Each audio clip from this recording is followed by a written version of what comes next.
Muy buenas, ¿qué tal? ¿Cómo estáis? Soy Alba, señorita Lexus. Hoy por fin me siento aquí para grabar un vídeo que realmente tenía pendiente desde hace semanas o meses y que me apetecía un montón grabar, pero nunca me ponía a ello. Y es que quería charlar con vosotros un poco sobre la profesionalización del Barça femenino, que es un hito que cambia la historia de esta sección, que nos hace entender lo que es a día de hoy el Barça femenino y que creo que nos puede servir para poner un poco en valor cosas que ahora pues damos por sentado que son así, pero hace unos años y tampoco tantos no se parecía para nada ese equipo al que conocemos a día de hoy. Hay mucha gente que por ahí se ha enganchado a la sección hace poco, que no conoce bien esta historia, y la idea es un poco remarcar algunos de los hechos más importantes. No puedo profundizar año a año en todo, pero sí que vamos a comentar lo más interesante, algunas curiosidades que, como digo, creo que sirven para darle más peso y reconocimiento a lo que tenemos hoy en día y también entender pues un poco todo ese camino que se ha recorrido, que bueno, no ha sido fácil, pero sí ha sido muy bonito y podemos decir que ha merecido la pena. Tengo que hacer un inciso. Y es que la gran mayoría de información que vais a escuchar no son rumores, no son inventos, sobre todo en tema de cifras y demás, están sacadas de este libro, que alguna vez os he hablado de él. Esto es la enciclopedia del Barça femenino. Si tenéis la oportunidad de comprarlo, yo lo recomiendo muchísimo. No es publicidad ni me llevo nada, pero es que es una maravilla. Es un libro amplio, como veis, pero merece muchísimo la pena. Tiene además un montón de fotografías, de todo. La calidad es increíble.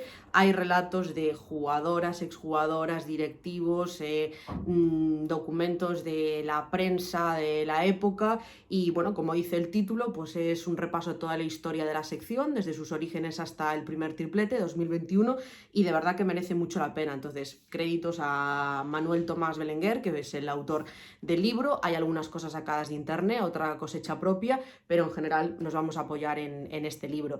Así que, como digo, espero que os guste, espero que os sirva, que haya algunas cosas que por ahí no conocíais y os llamen la atención.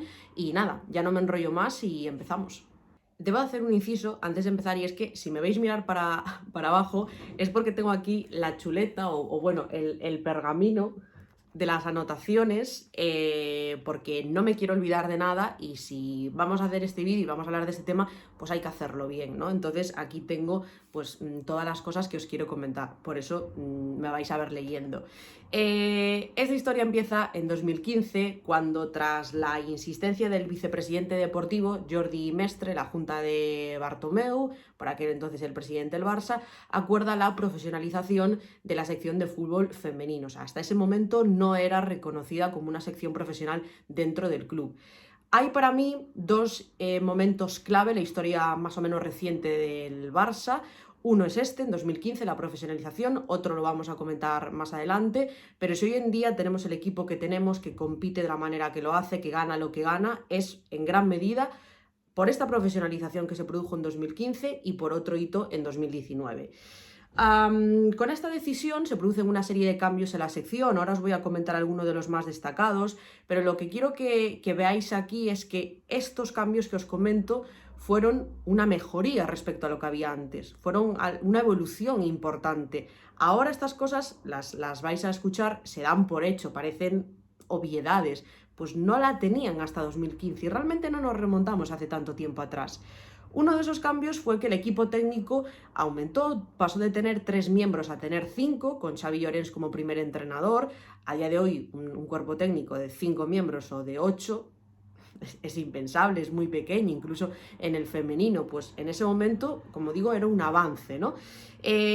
Otras cosas que mejoraron, el tema de los recursos y las instalaciones, por ejemplo, comienzan a entrenar con GPS, no tenían antes, tienen una sala de vídeo, tienen un nutricionista en el equipo, hace más trabajo de gimnasio, también con mejores instalaciones y equipamientos. Y desde el Barça en ese momento, y esto está recogido en el libro, no me voy a inventar lo que voy a decir ahora, aunque llama mucho la atención, destacaban dos cosas. La primera es que ya no tenían que llevar las equipaciones desde casa para los partidos, porque tenían servicio de lavandería. Atentos, o sea, no tener que llevar las equipaciones, no tener que encargarte tú de ellas, de prepararlas, sino que ya estaban en las taquillas de las jugadoras, como debe ser, como ahora damos por hecho. Y la segunda es que tenían neveras con agua fría. Estos dos detalles eran un gran avance, eran una mejoría respecto a lo que tenían antes. Ropa preparada para los partidos y neveras con agua. ¡Wow! Y otro de esos avances eran el tema de los horarios. Antes estaban acostumbradas a entrenar de noche o por la tarde y ahora empezaban a entrenar por las mañanas, incluso se podían quedar a comer allí en la masía. Como veis, son cosas básicas, cosas que ahora entrenar por la mañana, y sí, evidentemente entrenar por la mañana, no, pues hace unos años no era así. Tener neveras con agua, tener GPS, claro que sí. No, pues no lo tenían hasta hace como quien dice 2 días. En ese preciso momento, en 2015, ya con la sección profesional, aumenta el presupuesto de dicha sección. Pasa a ser de 1 millón de euros. 1 millón, el presupuesto entero de la sección ya profesional. Aumenta un 30% el gasto en salarios, que se situaba en torno a los 600.000 euros para toda la plantilla. Atentos. Además, también comentan que antes se tenían que pagar las botas, las equipaciones deportivas, las propias jugadoras de su bolsillo, y ahora cada vez empiezan a tener pues acuerdos con marcas y bueno, ya les facilitan esas ropas, esas equipaciones y no tienen que costearla a ellas. Como veis, son cosas que ahora parecen impensables, que se dan por hecho y antes no las tenían. Por eso fue un cambio fundamental en el Barça y para mí es el primer hito que marca esta historia reciente del equipo. Ya en la temporada siguiente, la temporada 16-17, veis que no puedo analizar cada detalle, pero estamos comentando, pues creo que hechos bastante interesantes, vamos a seguir haciéndolo así y va a poner un poco en valor todo este proceso, todo este avance. En esta temporada 16-17, que os decía, el hito más importante que se produjo es que el Barça alcanza su primera semifinal de Champions, ya con la sección profesional. Certifica el pase a la semifinal, ganando al Rosengard en el Ministadi por 2-0, en un partido donde acudieron 7.350 personas, que si bien pues no es el récord de asistencia que vivimos en el Camp Nou, pero ya era una cifra bastante buena para la época y para ser un partido de fútbol femenino. En 2017 también se produce otro hecho muy importante en la historia del Barça femenino, que es la salida de Xavi Llorens tras 11 años en el club. Fue una figura importantísima la sección, bueno, sigue siéndolo. Se siguen acordando las jugadoras de él, lo vimos hace unos días en los discursos de despedida de Mariona Caldentey y de Sandra Paños. Fue, como digo, un hombre importantísimo para ellas y, bueno, que vivió pues una cara no tan buena de la sección, también con ese descenso, y luego pudo ver cómo el equipo pues empezaba a caminar, a dar sus frutos y empezaba, pues, aunque él ya no lo vivió, a jugar semifinales, finales de Champions, incluso a ganarlas. Como decía, se fue tras 11 años en el club, consiguiendo 15 títulos entre ligas, Copas Cataluña y Copas de la Reina, y bueno, sin él no se entendería lo que es a día de hoy el Barça femenino. Otra figura muy importante fue María Teixidor, que en 2018 fue nombrada como responsable de la sección de fútbol femenino, y con ella al frente de la sección también hubo hitos bastante importantes. El primero de ellos que merece la pena destacar es el acuerdo con Stanley como patrocinador principal y exclusivo de la sección del Barça femenino. Empezaría a operar como tal a partir de la temporada 2018-2019. Aportaba un total de 3,5 millones al equipo y en ese momento eso era una barbaridad, cubría todo el presupuesto de la sección. Se hizo un anuncio además creo que en Los Ángeles, en una gira que se hizo allí en Estados Unidos, y como digo, era algo como un hecho sin precedentes porque iban a tener su propio patrocinador, ya no era como el añadido a un acuerdo del equipo masculino, y les iba a permitir cubrir el presupuesto sin depender de que otras secciones les dieran nada, ¿no? Y claramente aumentaba la apuesta que podían tener con la propia sección. A partir de junio de 2019 se empieza a comercializar su camiseta, algo que ahora parece una obviedad, ¿no? Claro que pudiera ir a la tienda y comprar la camiseta de Aitana o de Graham o de Ona o de quien sea, ¿no? Obvio, y le compro el parche este y el otro y la primera equipación y la tercera. Pues hace unos años no se podía, hablamos de 2019, no pasó tanto tiempo. En ese mismo año, el otro hito más importante es que el Barça alcanza la primera final de Champions contra el Olympique de Lyon en Budapest. Ahí se desplazan unos 1.500 culés, o sea, para que veamos la diferencia respecto a lo que pasó hace unos días, que fueron 40.000. Evidentemente es otra época y es dentro de España, era en España la final, pero para que veamos también cómo se ha avanzado en ese sentido. Y en esa misma temporada se consigue batir el récord de asistencia en un partido femenino en el Mini Estadi, cuando el Barça se enfrenta al Bayern para certificar ese pase a la final de la Champions contra Lyon, y acuden más de 12.700 personas. Aquí ya vemos un Barça que, si bien no es lo que conocemos ahora, es un Barça algo más profesional, es un Barça más hecho, es un Barça que ya había incorporado a futbolistas importantes, luego hablaremos de eso, un Barça que ya en España iba a recuperar pronto su trono, iba a ocupar ese trono que ahora ya damos por hecho y hace unos años no tenía, porque peleaba las ligas con el Atlético de Madrid, que encadenó 3 ligas seguidas por estos años, y empezaba a hacerse un hueco en Europa, aunque fuera de manera tímida. Precisamente esta derrota clara contra el Lyon en la final de la Champions supuso ese segundo momento clave del que os hablaba al principio en lo que a día de hoy es el Barça femenino. La profesionalización fue un paso adelante enorme y en este momento se produce el otro. Tras esta final en Budapest, donde el Barça pues, es claramente inferior al Lyon y se destacaba mucho el tema de que físicamente estaban 3 escalones por arriba, las propias jugadoras se reúnen con Lluís Cortés y con el cuerpo técnico y les dicen que hay que cambiar algo, que para alcanzar a las mejores tienen que entrenar más fuerte, tienen que competir mejor, porque esto no les alcanza para poder plantarse en una final de la Champions y conseguir ganar dicha competición. Desde ese momento, como digo, las propias jugadoras piden pues, aumentar la exigencia de los entrenos, así se hace, y se comenta que empiezan a hacer sesiones dobles, que empiezan a hacer más ejercicios de fuerza, que aumenta la carga de trabajo en el campo, aumenta las horas en el gimnasio también, y esto hace que el Barça empiece a estar 2 escalones por encima a nivel nacional, y que en Europa ya no viéramos esas distancias que habíamos sentido anteriormente que había. En septiembre de 2019 juegan el primer partido en el Johan, inauguran para ellas el Johan Cruyff, que a día de hoy es su fortín, es su casa, lo hacen enfrentándose al Tacón, en un partido que ganaron 9-1, 9-0 si no me equivoco. Y también cabe decir que en este momento, con todo lo que ocurrió a nivel social, con la pandemia del COVID-19, pues eso tiene un impacto en la temporada 2019-2020. La sección sufre 1 millón de pérdidas, que si bien no es el escenario ideal, evidentemente, no deja de ser una cantidad en cierto modo anecdótica para lo que es el Barça como institución. Tenía en ese momento un presupuesto de 6 millones en total y una masa salarial de unos 4 millones, que, como veis, es un claro avance respecto a las cantidades que decíamos en 2015 y al mismo tiempo está lejos de lo que a día de hoy ocupa la sección. En ese momento, a partir de esta temporada, comenzaba, como os decía, el reinado del Barça femenino a nivel nacional. Gracias a todo este trabajo que se venía haciendo los años anteriores, gracias a toda esa apuesta por la sección, el aumento del presupuesto, la mejora en los entrenamientos, en las instalaciones, en los desplazamientos, el poder entrenar por la mañana, etcétera, etcétera. Y de hecho, desde ese momento, desde la temporada 2019-2020, el Barça gana 5 ligas, 4 Supercopas de España y 4 Copas de la Reina a nivel nacional. O sea, claramente ha sido el equipo dominador sin lugar a dudas. Lo mejor, eso sí, aún estaba por llegar, iba a llegar unos meses después. En la temporada 2020-2021 el Barça consigue el tan ansiado triplete.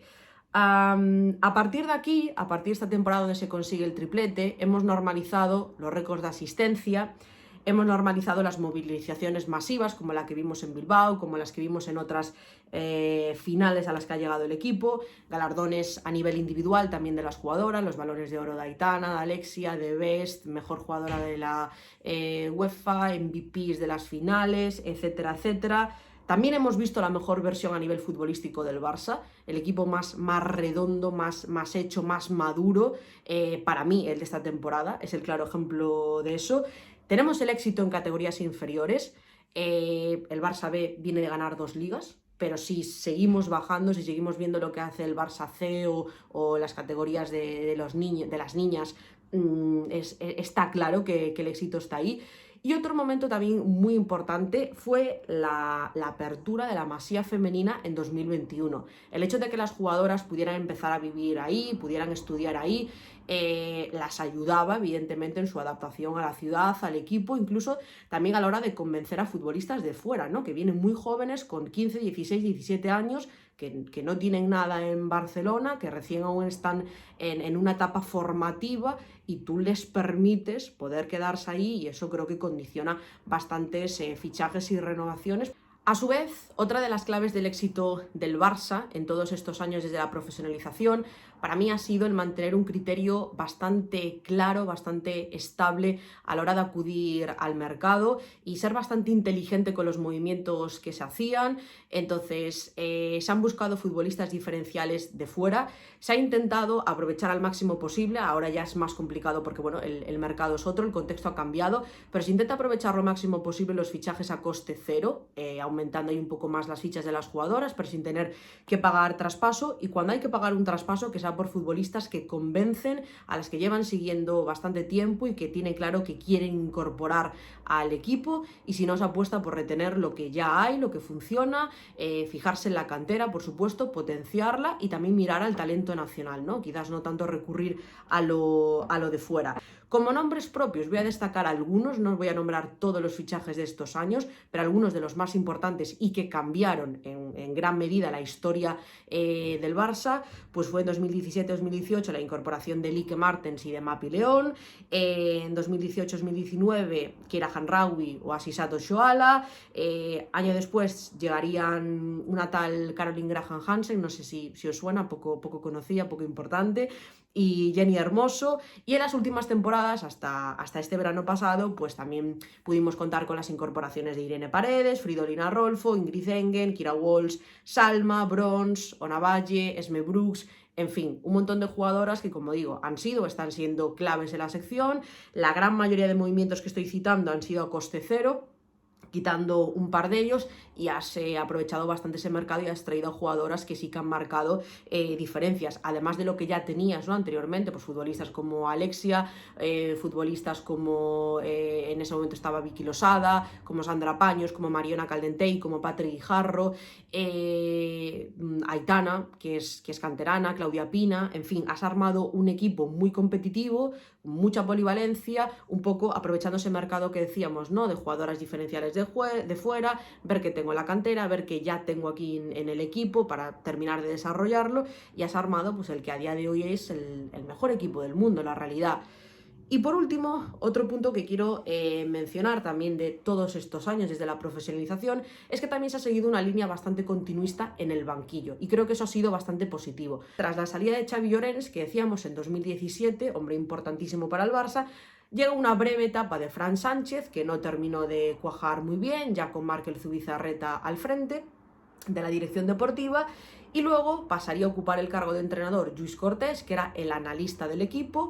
Le sustituye tras abandonar Lluís Cortés el Barça, o despedirlo mejor dicho, le sustituye después de la consecución del primer triplete Jonathan Giraldez, que era el analista del Barça femenino, y ahora sabemos que el sucesor de Jonathan Giraldez, que se ha despedido en estos días del Barça, va a ser Pere Romeu, que también forma parte del staff actual del Barça femenino.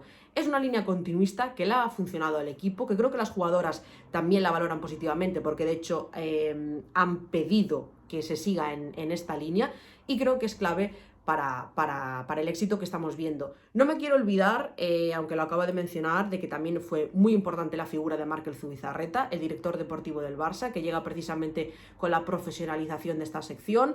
Creo que fue alguien que, aunque a mí ahora mismo no me está convenciendo, me está dejando dudas, su paso por la selección absoluta española, hizo muy buen trabajo en la Secretaría Técnica del Barcelona, supo aprovechar muy bien las oportunidades de mercado, supo mantener ese grupo del que hablábamos, y bueno, es uno de los grandes impulsores de este Barça, el arquitecto, como se le llama, y también creo que junto a María Teixidor y a Xavi Llorens, pues uno de los nombres más importantes en este Barça de récords, de movilizaciones masivas, de tripletes que conocemos a día de hoy. Ya no me quiero enrollar más, espero que os haya gustado este vídeo, que os haya parecido útil, que no sé, que hayáis escuchado alguna curiosidad que por ahí no conocíais. A mí hubo varias que me llamaron la atención y que me parece increíble que faltasen ciertas cosas básicas hace unos años que ahora, como digo, ya damos por hecho. De hecho, antes de grabar este vídeo veía un vídeo del Barça que se ha ido a México en un avión privado, exclusivo, ahí con unos asientos de cuero tremendos, como se merecen. Y eso era impensable hace unas temporadas. En fin, os leo en comentarios. Como siempre, cualquier sugerencia, cualquier propuesta para futuros vídeos es bienvenida. Y nada, nos vemos en el próximo vídeo. Chao, chao.